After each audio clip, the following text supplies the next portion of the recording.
Hi, this is Delegate Leslie Lopez of District 39, and you're listening to the Conduit Street Podcast, the best source of news and notes on Maryland politics and policy. The Conduit Street Podcast, the official podcast of the Maryland Association of Counties.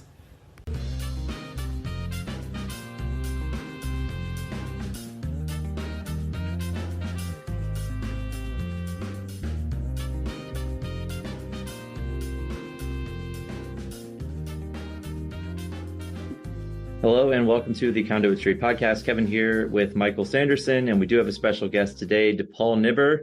DePaul Nibber, you are with us. How's it going, DePaul? We're happy to have you back on the podcast. Happy to be here, and I should mention that I am joined by my associate, as an associate to the Associate Policy Director, Eliza the Pug, who will be quietly droning in the background. Guest star, I like it. Guest star. And Michael, of course, how are you? Recovering from the conference, I suppose both of you, but Michael, how's it going on your end? Doing well. I'm still feeling like a little bit of euphoria after what was a really, really successful event, getting to see so many of our elected officials and our county leaders and, state policy leaders and all of our partners and supporters. It was a terrific opportunity. So still feeling riding a little high from that. Yes, I think we all are. But today we do want to get into a couple of issues with public safety and legal issues. That is why we have DePaul with us to help us navigate through all of that. But back to what you said, Michael, I think a little bit of conference recap is in order. We don't want to get too much into the weeds here, and we've talked a bunch about it. You can also go on the Conduit Street blog. We have recaps of every single session. So first of all, it was a great event. I think the content was fantastic. Of course, the turnout was great. DePaul, any major takeaways on your end, just briefly from this conference? Yeah, I think everyone I spoke to, people that I was priorly acquainted with, had come up to me and said that this was perhaps content-wise one of the best conferences that they had ever been to. And I don't know, I take immense pride in that because we do spend a lot of time behind the scenes really working our way through presentations and trying to figure out how all the pieces are going to fit together so that we can provide the best possible content to the folks that are in attendance. And I think it just worked out very, very well. I have a lot of new fans. So. Yeah, I agree. And Michael, I mean, we saw the Taste of Maryland return. I know that's one of your favorites. Lots of conversations that, did not want to end on time. I think that's a very good thing. I always feel like I don't have enough time to actually, take it all in and talk to everybody I want to talk to. But Michael, talk about your big takeaways. You've been at this game for a long time. This was a big number for MACo in terms of conferences and turnout. So talk about your takeaways quickly. I absolutely feel like this event was just what we needed, right? And DePaul is a little bit modest, but you two and your colleagues on the MACo policy team have played a big role in putting together all this content so that our attendees have a menu of things that are timely and relevant, whether it's a hot policy issue or whether it's something your county is facing as a fiscal challenge right now, or, the sort of thing in service delivery. A lot of these things were sort of, as we're trying to emerge from a pandemic, how do you right the ship and make sure your private sector is on the right feet and rethinking services and so forth. We work really closely with MACo's various professional affiliates. So, DePaul, you work with our county attorneys and our health officers and other professionals, department heads in county government to try and assemble content that we collectively feel like will be good and timely and relevant for the people who come to the conference. And that brand has always worked really well for us to have good content. We get a lot of participation from state policymakers as well. And sometimes a session at the MACo conference can be a prelude to a policy debate down the road. You get some issues on the table, whether it's a pro-con or just, some counties talking about here are the things we're delivering now, and we want that to get better, not worse, as a function of what happens next in Annapolis. All of that can be really, really productive. Layer on top of that all the connections you make and the opportunities for cost savings or better service that you find along the way, whether it's in the hallway or in the exhibit area or at an event like the Taste of Maryland. I think you blend all that stuff together and we deliver an awful lot of value for our members in the content, in the informal stuff. I'm just really, really happy with the way it came together. And so were literally thousands of our friends. I think our working number is we had about 3,600 people in and around the conference. And that's a record shattering figure, but it's testament to a really good show. Yeah, certainly. And I want to give a special shout out to both friends of the podcast, Pamela Wood from the Baltimore Banner and Malia Cromer from Goucher College. Of course, she runs the Goucher poll, which we've talked extensively about here.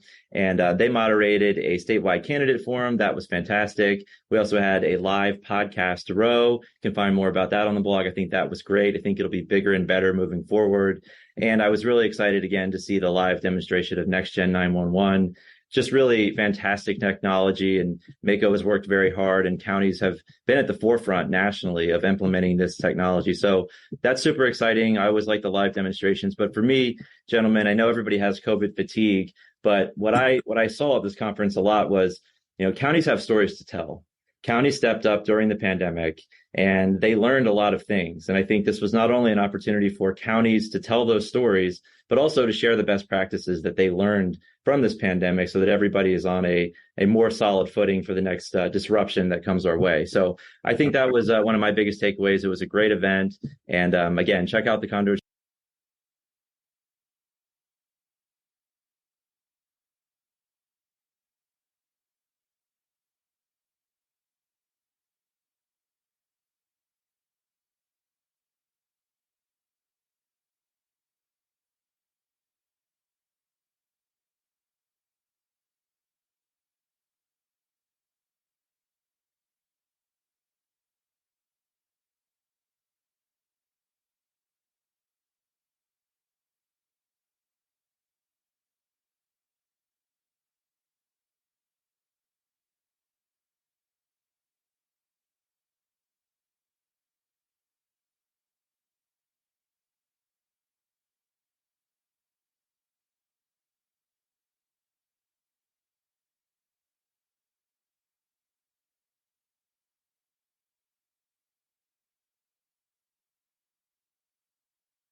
Street blog for more on that. But gentlemen, let's get into today's episode. First, I want to get into police oversight. This topic has come up off and on, and certainly there was a lot of talk about this at the conference. We saw legislation in 2021, but now we're getting pretty well into the implementation. Counties are doing the best that they can here. But Michael, this is coming up as you've been out visiting the counties, right? This issue is one that's still very much top of mind across the state. Absolutely the case. So one of the things that MACo does over the course of the year, particularly out of the legislative cycle through the interim period, is we try and get out and visit with elected officials from every jurisdiction. And either we're on their agenda for a public meeting, or we just arrange an opportunity to chat with them about things that are on their mind and so forth. And in the process of doing so, frequently it's here's MACo, and we're going to give you updates on several things that have happened or things that are coming forward. And that's usually a productive exchange, but we like it to be two ways. And we like to hear, hey, what's on your mind here on the ground? And it's just place after place. Jurisdictions are saying, boy, we're having a lot of difficulty pulling together these oversight bodies. And I think, we want to talk through this structure and so forth, but the counties have been handed a duty to assemble sort of civilian-led oversight for law enforcement agencies and their officers. That's part of what happened in the bill that passed in the 2021 session. We had a deadline to get this stuff together as of July 1 of this year. Unfortunately, some of the pieces didn't come together as rapidly and as cleanly as we might have hoped. This is an area where a lot of counties, I think, are acting in good faith, but still struggling to populate these bodies and find people in their county who are willing to serve in these roles. It's a pretty big lift. It's very much on the minds of lots of our county officials. So it's certainly been a big lift. It's certainly been, I think pretty trying along the way to try and, come up with these boards, as you mentioned. But there are also a few new wrinkles here that potentially make it even trickier to thread the needle. So DePaul, can you catch us up on what is new here and why it matters? I know you've been covering this beat very closely. Yeah. So actually, to take a little step back, I just kind of want to give an outline of what we're looking at here. So in 2021, the legislature passed the Maryland Police Accountability Act of 2021. And within that bill, they required the establishment of 3 oversight bodies. So we're talking about administrative charging committees, police accountability boards, and then trial boards.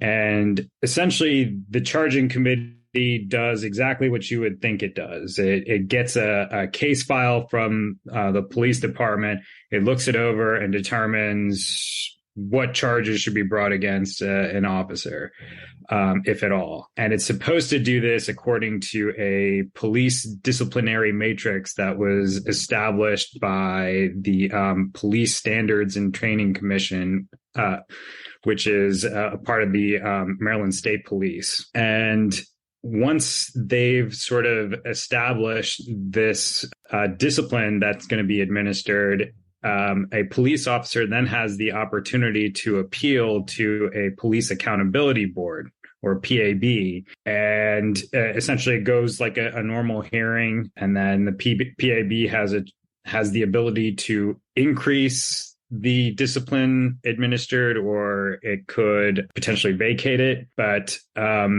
after that point, a police officer then has the ability to appeal to another body referred to as a trial board, which is presided over by a retired or part-time judge. So DePaul, the point here was to create these civilian-led boards, right? You have 3 now that the counties are having to populate. And I know that the bill was very specific in terms of, who needs to populate these boards, what kind of people you need. And we know that in some counties, and there was a recent ruling I know you'll get into, they're having trouble just finding the right person to populate these boards, right? Because the legislation was so specific in terms of, again, the kind of people you need. And now things have gotten a little bit weirder there, right? I mean, there's also another wrinkle in terms of who's going to populate these boards and who can't. Yeah, so you're absolutely right. The legislature intended to make these 3 bodies populated by civilians, and they're supposed to reflect the demographic makeup of each county in which they sit.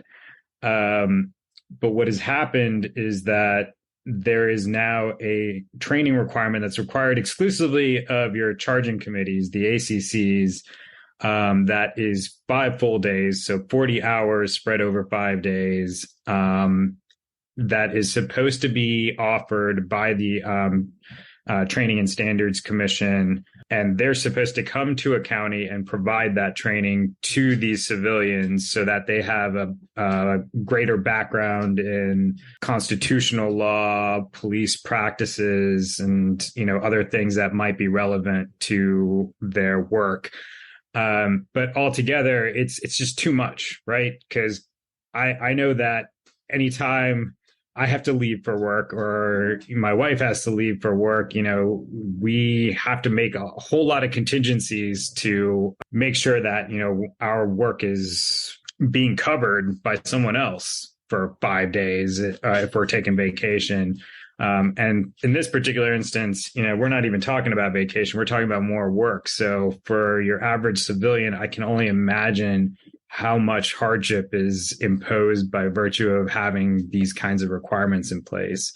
Right. And that's a lot to ask, right? For someone who's not being compensated. People have jobs, people have kids, they have other obligations. So it's great to have the training. I think that's a really good idea.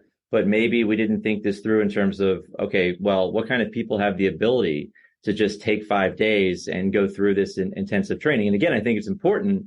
It's just that just adds another layer here of making it harder to get people who can actually make that commitment. Yeah. And, if your intent was to have civilians, as in the broad populace that is not law enforcement, presiding over these bodies, you're going to get a very small subsection of the population that can actually do this work. So we're talking about retirees or perhaps folks that are unemployed, but, it's not going to encompass the groups that I think the legislature had envisioned. Because quite frankly, like your average professional person is not going to be able to take this time off and be able to take part in this kind of training. That said, I have heard from at least one jurisdiction that they do have a complete ACC and they're not having any difficulties yet, but they haven't taken part in the actual training just yet. Yeah, I think that's anecdotally what we're starting to hear, and I'm gathering through the elected officials, and I know you've been in touch with county attorneys and our county administrators who are sort of on the front lines of getting all these bodies propped up. But this story of, we had 18 people who were effectively volunteering. I mean, a lot of counties to serve on the administrative charging committee. That's the body that's going to need all this training. That the jurisdictions are saying, well, we think this is a body that's going to convene like every so often. This isn't going to be a weekly meeting. It's going to be an occasional event, when there are things that bubble up through our sheriff's office or through a municipal police department within the county. So we're thinking this is going to be an occasional meeting. We're getting people who have said, just like counties do all the time, you appoint people to various boards and commissions to do some public service in one field. So you get people to say, oh, yeah, I'm willing to come to meetings and serve and be part of this process. And then they're hearing, oh, well, of the 18 people who said they'd be willing to do this, we just sent out the memorandum on the training requirements that says it's 5 consecutive days, it's 8 solid hours, there's no waivers or forgiveness if you miss day 2 or, you can't make it for one of the 5 days, you just can't serve, that sort of thing. The repercussions, understandably, we've got county people saying, I'm not sure I've got 18 people anymore. It might be 8, it might be 0, but I'm not sure I have the people I thought I had. And just as a matter of trying to comply with what the law says, we're finding ourselves in a tricky spot there. Yeah, and if you were to look directly at the statute, all it says is that training needs to be provided by the commission. It doesn't specify the length of it or the substance of it. Well, it does to some extent, but it's pretty broad. The format that has been put forth is not necessarily something that is enshrined in law.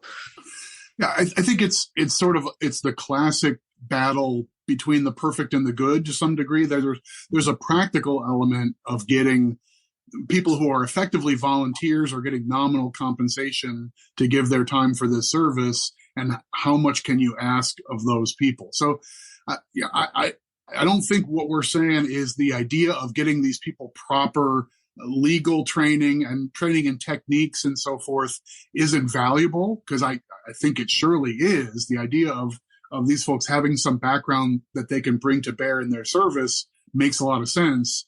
But it may be that the pendulum has swung a little far away from the practicality of just getting human beings who'll be willing to do it and give their time. It's a big ask. It's a big ask. And I think no matter what the issue, it's a big ask to ask people to do this for 5 consecutive days with no way out, no way to get any kind of deferral or a waiver. That's a lot. I mean, people have lives. But again, DePaul, another wrinkle here. So that's hard enough. Then we get a judicial ethics committee ruling. And basically what we heard is that there's a conflict for senior judges presiding over police misconduct cases in court. And I think a lot of counties were relying on the fact that maybe senior judges could serve in this role, but now we're hearing that they cannot serve as trial board chairs. So first of all, what is a senior judge, and why is this significant? Why was there an ethics ruling that these senior judges cannot chair these trial boards? And if that's the case, who's going to chair them? So the ruling actually came out of a request that came from one of our counties, just trying to figure out, who can actually staff one of these trial boards. And when we talk about senior judges, we are talking about semi-retired judges, folks that have a very limited caseload, would otherwise be able to chair one of these trial boards, but for this ruling. So, Paul, they seem like the perfect candidates, right? I mean, you're right. They have a light caseload, but they're still involved, and these people are legal experts. They obviously know the field, so they seem like they'd be perfect to do this. Yeah. Well, the ruling essentially says that these senior judges are presiding over police misconduct cases in their regular caseload that's being heard in court. And if they were to be dealing with these also within the context of a trial board, there would be an enormous conflict.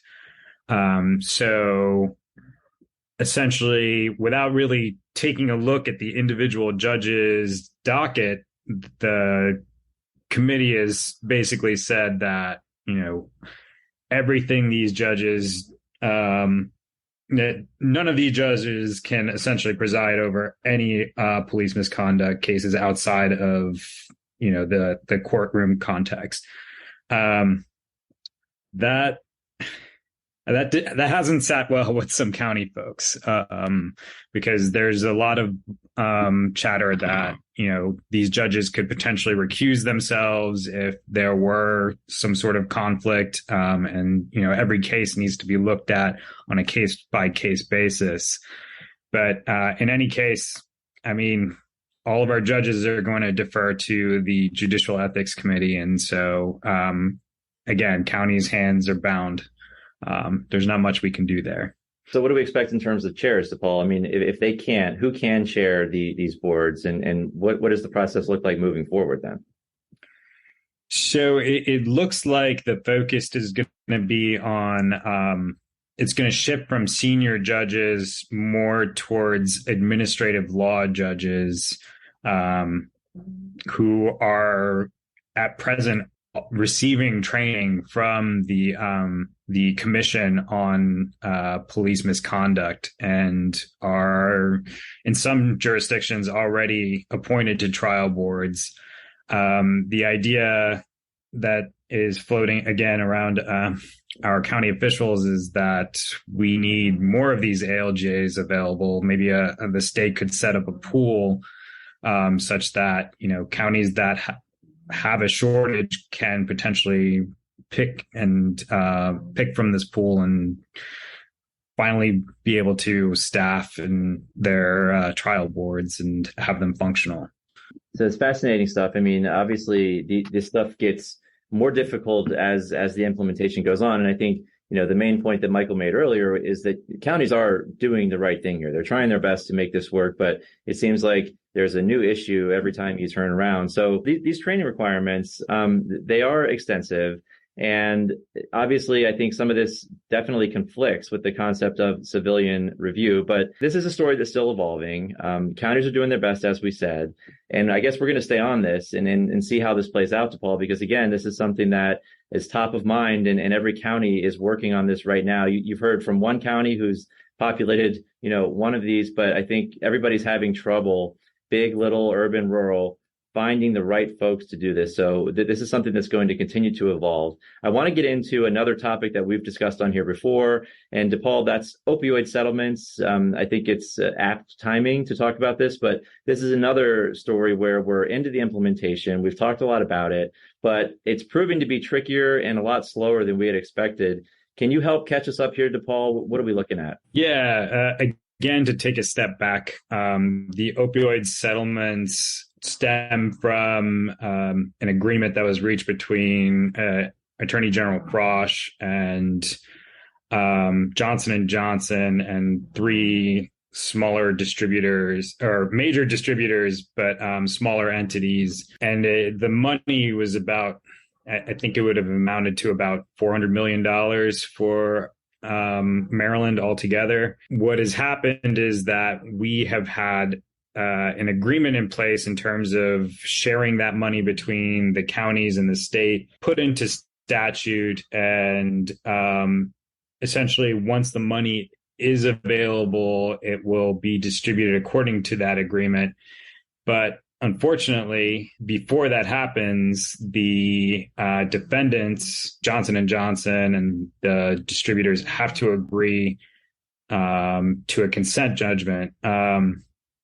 And that is supposed to happen at the state level here in one of our circuit courts.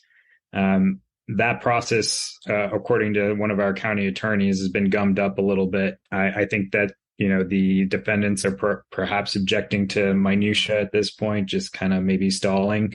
But it's tough to say without, firsthand knowledge of what's going on.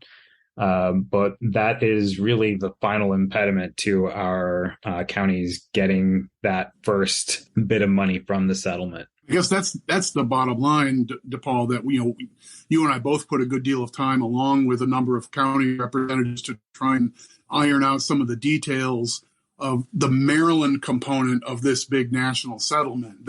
And this is something happening across the country, but to make sure we get resources from those who were part of contributing to this crisis, these distributors and manufacturers who in some cases maybe knew more about the addictiveness of the product than had been led on and so forth, that we're finding in the courts these players are showing up and saying they own a share of the responsibility for this scourge that has faced communities all across the country and certainly in Maryland. We need resources to continue this fight because this is not over, right? Even though COVID and the pandemic has sort of gobbled up public health headlines for the last couple of years, seemingly, we still have an awful lot of our neighbors and friends who continue to struggle with, and we lose some of them to the opioid crisis. And so this is an ongoing problem. We still are very much on the front lines, county governments in particular, on the front lines in solving it. And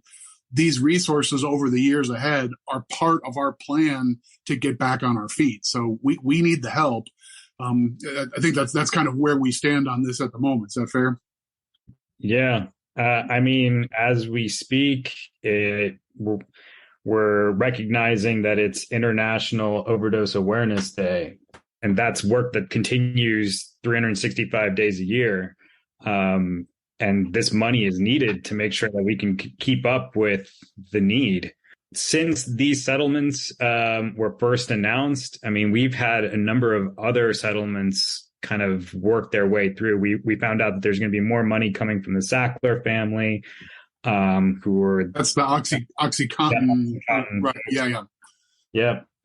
So they're Purdue Pharma. And then we've heard about Endo Pharmaceuticals, which is in bankruptcy. There's going to be money coming from that. And then more recently, I think Allergan is another drug maker who also reached a settlement, a multi-state settlement that includes Maryland. So there's going to be hundreds of millions of dollars making their way to Maryland to hopefully begin the end of the opioid epidemic.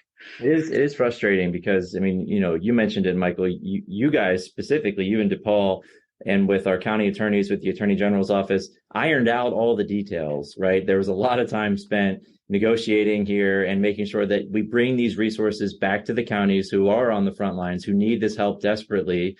And then, of course, you can have these big shot attorneys come into Maryland and gum the process up and delay things. We need this money now. We need to get this money on the streets. We need to make sure that we are taking care of the issues that we can take care of locally. We have this epidemic. It's in every single county. So it is frustrating. But look, is this one of those, the first thing we have to do is let's kill all the lawyers? Is that the deal here, DePaul? So one of my former professors would argue that idiom does not mean what you think it means. Yeah, so it's from Shakespeare's Henry VI, and it's about a rebellion that is focused on getting rid of any sort of barricades to their success. And the first thing that they seek to do is get rid of the lawyers because they're the ones that uphold the justice system, essentially. Yeah. So maybe not as maybe not quite as, I don't know, that phrase has taken on sort of a torches and pitchforks sense, these days. So maybe a little misjudged. I don't know. That's news to me that maybe we've gotten it wrong all these years, because as a non-lawyer, I might have uttered that phrase a few times in my day. It's news to me too, but I will say, if any of you are ever on a game show and you have a phone a friend and the category is Shakespeare, don't call me, because I'm not good. So it's no surprise that I have that one wrong. But yeah, I think I must be I've misused that many times. So thank you for the lesson there, DePaul. And I don't think that many people would have Shakespeare on their bingo card for the Conduit Street podcast, but there you go, Michael. I'm sure that makes you happy. Are you guys ready to go like one level even crazy deeper? Because I have one for you, and it's got a Maryland politics connection. This is good Absolutely. stuff. So believe it or not, in the scene where the quote comes from, like the character, by the way, the character who uses the phrase is named Dick the Butcher, which I will leave it as an exercise for our listeners to fill in the blanks on where you could go with that. But based on a real life person, right? Yeah, I believe so. Right. But also he's speaking to a character whose first and last name is Jack Cade. And Jack Cade is the first and last name of a major political figure in recent Maryland politics history. He was a state senator from Anne Arundel County, into my time with MACo. I testified before the Budget and Tax Committee and had Jack Cade ask me questions and grumble at me any number of times. We even have our funding formula for community colleges is the Cade formula, named after Jack Cade. So it all comes back to Maryland politics and politics here, and policy here on the Conduit Street podcast. Michael, did he try to topple the governor when he was in office? I don't think it went quite that far. He did want to have a bus line extend to Annapolis. That was probably as rebellious an idea as he had. Well, the ultimate irony would be if he was an attorney. Right. There's also, I think, a stretch of I-97 leaving Annapolis here is dedicated to Jack Cade. So he's all over the place in Maryland policy and politics. Michael, thank you for the connection. So now we can associate Shakespeare with Maryland politics and policy. There's nothing that we really can't associate Maryland politics with policy here on the Conduit Street podcast. And we're going to keep trying to do better. But I think for now, Shakespeare may be the biggest leap and bound that we've gotten to, Michael. Yeah, well, it's been a while since we've been on Guam, so maybe we need a new thing. Oh man, we can quote Shakespeare in every episode. What do you think? I think so. I mean, we might as well get back to our roots. Guam has been in the news of recent, I've seen. So we'll have to dig in and get back on the Twitter and see what's going on in Guam. But they I know they had some trouble with some COVID tourism stuff they were trying to do, Michael. And that's maybe not the best days for Guam, but we can find some more positive news and get that on here quickly. Still, I think we need to do an on-location episode. DePaul, you in for that? Yeah, I'm completely done with that. You write the budget. All expenses paid trip, right? For sure. All right, very good. We'll bring that to the board of directors and see what they think about that. That's on you, Michael. If you can make that happen, that'd be awesome. Yeah. Well, we can sell the episode as an NFT and cover the whole thing. Oh boy! All right. Well, this is another issue here when it comes to despite all the Shakespeare talk. Opioid settlements is still another issue that is playing out. We're going to keep an eye on that for action in the courts. As DePaul said, we're still seeing settlements in the news. So those are probably going to continue to happen, nationwide settlements, with Maryland, of course, being a part of that. And hopefully we will soon start getting some overdue help for our residents who need it the most. And again, counties need these resources. These are critical resources to bring back to our communities. So anything else, DePaul, on your beat that you feel like we have neglected to get into today? We probably spent too much time on Shakespeare. Any closing thoughts from you? Yeah, just returning to conference. One thing I want to give a huge shout out to is the work that our administrative staff did. Because, that they did literally everything that we didn't do, which is a lot. So we put together the speakers and helped them out with some presentations, but all of the coordination fell on them. And then some of the really wonderful content that some of our sponsors put up was directed by them as well. I sat in on a presentation that was offering broadband to individuals that couldn't otherwise afford it. And I thought that was incredibly useful content for the folks in attendance. So kudos to them. And I was impressed with their efforts. Yeah, we are lucky to have exceptional colleagues on our member services team at MACo. One of my favorite inquiries is when people come up to me or to somebody on the MACo staff and they ask, who do you contract with to run this conference? Because this is the best ever. I want to work with that company. And our answer is, we do everything in-house. It's just us. We got 10 of us. We run the whole show. And people are usually slack-jawed to hear that we don't, hire some external professional consulting firm to manage the entire event. No, Virginia White and the member services side of our shop does a bang-up job to pull off an extraordinary event. And it wouldn't be anywhere near the exceptional conference it is without all of them doing super hard work. I'll make it even more succinct. Without member services, this conference doesn't happen. So Virginia, her team, Allison, Victoria, Sophia, they really make this happen, and we owe everything to them. We contribute, but in my mind, it's always they run the show, they make it happen, and incredible work again, as always, from member services. But gentlemen, I think we can leave it there for today. As always, if you enjoy the Conduit Street podcast, please go ahead and subscribe. That way, all of these episodes will be sent directly to the device of your choice. You can also follow along on Facebook, Twitter, social media, and then, of course, the Conduit Street blog. But for Michael Sanderson and DePaul Nibber, this is Kevin Kinnally signing off, and we will talk to you soon.